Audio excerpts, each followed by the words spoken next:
Channel Suni mini world. అందరూ ఎలా ఉన్నారు? నేను చాలా బాగున్నాను. ఈ రోజు నా వీడియోలో నేను బుల్లెట్ ప్రూఫ్ కాఫీ షేర్ చేసుకుందాం అనుకుంటున్నాను. డే 7 యాక్చువల్గా నేను మార్నింగ్ అది తాగాను, బట్ మీకు ఎలా తయారు చేశాను అనేది షేర్ చేసుకోలేదు, ఎందుకంటే వీడియో కొంచెం లెంతీ అవుతుందని చెప్పి క్లియర్గా ఎక్స్ప్లెయిన్ చేద్దామని చెప్పి ఈ వీడియో చేయడం జరుగుతుంది విడిగా. బుల్లెట్ ప్రూఫ్ కాఫీ అనేది చాలా చాలా ఈజీ అనమాట. మనకి 5 ఇంగ్రీడియంట్స్ ఉంటే చాలు. ఇది ఎంత ఈజీయో అంత హెల్దీ అనమాట. ఆ ఇంగ్రీడియంట్స్ ఏంటి అంటే గీ, కోకోనట్ ఆయిల్, కాఫీ పౌడర్, మీరు ఏది యూజ్ చేస్తుంది, hot water and white sugar కానీ బ్రౌన్ షుగర్ కానీ బెల్లం. బట్ ఐ ప్రిఫర్ బెల్లం ఆర్ బ్రౌన్ షుగర్. షుగర్ లేకుండా తాగితే ఇంకా మంచిది. ఈ బుల్లెట్ ప్రూఫ్ కాఫీని చాలా మంది సెలబ్రిటీస్ మార్నింగ్ రొటీన్ గా తీసుకుంటూ ఉంటారు. హాట్ వాటర్, బాదం తర్వాత ఈ కాఫీని చాలా మంది ప్రిఫర్ చేస్తారనమాట. ఎందుకంటే ఇది హై ఫ్యాట్ కాబట్టి మనకి చాలా హెవీగా ఉంటుంది అది తీసుకుంటే. దాని తర్వాత మనం తినే బ్రేక్ఫాస్ట్ కానీ లంచ్ కానీ తక్కువ తీసుకుంటాం అనమాట. మనకి టమ్మీ ఫిల్ గా ఉన్నట్టు అనిపిస్తుంది. అండ్ ఇది హెల్త్ కి కూడా చాలా మంచిది. డైలీ 1 స్పూన్ గీ తింటే చాలా మంచిదంట. At the same time coconut oil కూడా స్కిన్ కి, హెయిర్ కి చాలా మంచిది. బట్ ఫస్ట్ ఎవరైతే తీసుకుంటారో వాళ్ళకి కొన్ని సైడ్ ఎఫెక్ట్స్ ఉంటాయి. హెడేక్ కానీ, మోషన్స్ కానీ, నీరసంగా ఉండటం అలా అనిపిస్తుంది, వామిటింగ్ సెన్సేషన్ లాగా. కొంచెం అలవాటు చేసుకోండి. 1 వీక్ అలవాటు అయిపోతే మనకి అలవాటు అయిపోతుంది. అది ఏం కాదు. జస్ట్ కొత్తగా తీసుకుంటున్నప్పుడు కొంచెం ఉంటుంది కదా, మనకి అలవాటు లేని ఫుడ్ అది. కోకోనట్ ఆయిల్ పైగా మనకి అలవాటు ఉండదు కదా, దాంతో మనం ఎప్పుడు కుక్ చేయమో, ఎప్పుడు తీసుకోము కదా, ఎప్పుడు హెయిర్ కే కానీ ఇంటేక్ మనం చెయ్యం కాబట్టి సో కొన్ని సైడ్ ఎఫెక్ట్స్ ఉంటాయన్నమాట. 1 వీక్ తర్వాత అలవాటు అయిపోతుంది అది.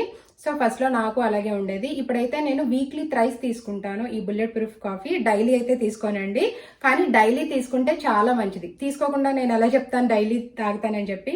సో వీక్లీ థ్రైస్ అయితే నేను ఆల్టర్నేటివ్ డేస్ తీసుకుంటాను. సో బుల్లెట్ ప్రూఫ్ కాఫీ తయారు చేయడం కోసం నేను ఈ 5 యూజ్ చేస్తున్నాను అనమాట. కోకోనట్ ఆయిల్ ఇది నేను కాస్కోలో తీసుకున్నాను. ఈ గీ కూడా నేను కాస్కోలోనే తీసుకున్నాను. And hot water and brown sugar. ఇది లూజ్ అనమాట, నేను విన్కోలో తీసుకున్నాను.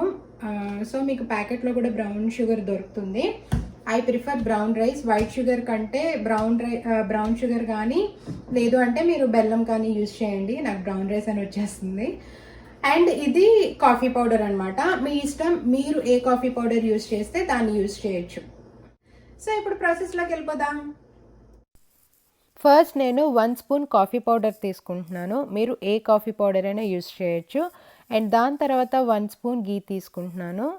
గీ కూడా మీరు ఏది యూజ్ చేస్తే అది యూజ్ చేయొచ్చు. ఒక పర్సన్కి నేను తయారు చేసినాను కాబట్టి 1 స్పూన్ తీసుకున్నాను. అండ్ దాని తర్వాత నేను కోకోనట్ ఆయిల్ తీసుకుంటున్నాను 1 స్పూన్. మీరు కావాలంటే మెల్ట్ చేసి కూడా వేసుకోవచ్చు. అండ్ దాని తర్వాత నేను బ్రౌన్ షుగర్ 1 స్పూన్ తీసుకుంటున్నాను. సో అవన్నీ కూడా బాగా మిక్స్ చేస్తున్నాను. మీరు కావాలంటే గీని, కోకోనట్ ఆయిల్ని ముందే బాగా మెల్ట్ చేసుకొని కూడా వేసుకోవచ్చు. అండ్ ఇప్పుడు నేను అవన్నీ 2 మినిట్స్ మిక్స్ చేసుకుంటున్నాను.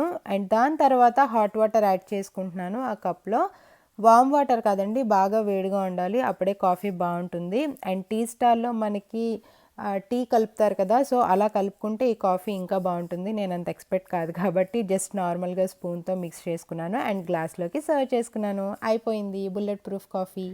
సో ఈ బుల్లెట్ ప్రూఫ్ కాఫీ చాలా మంది సెలబ్రిటీస్ ఫాలో అవుతారని చెప్పాను కదా. థంబ్నెయిల్లో యాక్చువల్గా నేను ఇవ్వాలనుకుంటే చాలా మంది సెలబ్రిటీస్ ఫాలో అవుతున్నా బుల్లెట్ ప్రూఫ్ కాఫీ అని చెప్పి ఇవ్వచ్చు. బట్ నాకు అలా ఇష్టం లేదు. నేను ఏదైతే షేర్ చేసుకుంటున్నాను, ఎందుకు షేర్ చేసుకుంటున్నాను, హెల్దీ అని చెప్పి. So bullet proof coffee good for health అంటే సరిపోతుంది కదా. సో అట్రాక్షన్ కోసం థంబ్నెయిల్స్ నేను క్రియేట్ చేయాలనుకోవట్లేదు. ఎందుకో నాకు అలా నచ్చటం లేదనమాట. నేను ఏదైతే చేస్తున్నానో అదే కంటెంట్నే నేను థంబ్నెయిల్ కింద ఇద్దాం అనుకుంటున్నాను. హెల్త్కి మంచిది అంతే. So healthy bullet proof coffee అంటే సరిపోతుంది కదా. సో అది నేను మరీ ఎక్కువ కాన్సన్ట్రేషన్ చేయట్లేదు థంబ్నెయిల్స్ మీద. సో చూసారు కదా బుల్లెట్ ప్రూఫ్ కాఫీ. ఇది మార్నింగ్ మనం హాట్ వాటర్, బాదం తీసుకున్న తర్వాత తీసుకుంటే హై ఫ్యాట్ కాబట్టి మనం బ్రేక్ఫాస్ట్, లంచ్ కొంచెం తక్కువ తీసుకుంటాం అనమాట. అండ్ ఇది గుడ్ ఫ్యాట్ కూడా, ఎందుకంటే కోకోనట్ ఆయిల్, గీ ఉంది కాబట్టి. సో మాక్సిమం షుగర్ని అవాయిడ్ చేయడానికి ట్రై చేయండి. షుగర్ లేకుండా తాగలేకపోతున్నాం అనుకుంటే బ్రౌన్ షుగర్ని యూజ్ చేయండి. ఒకవేళ మీకు ఈ వీడియో నచ్చినట్లయితే లైక్ చేయండి, షేర్ చేయండి, కమెంట్ చేయండి and subscribe my channel Suni mini world. Thank you all. Bye bye.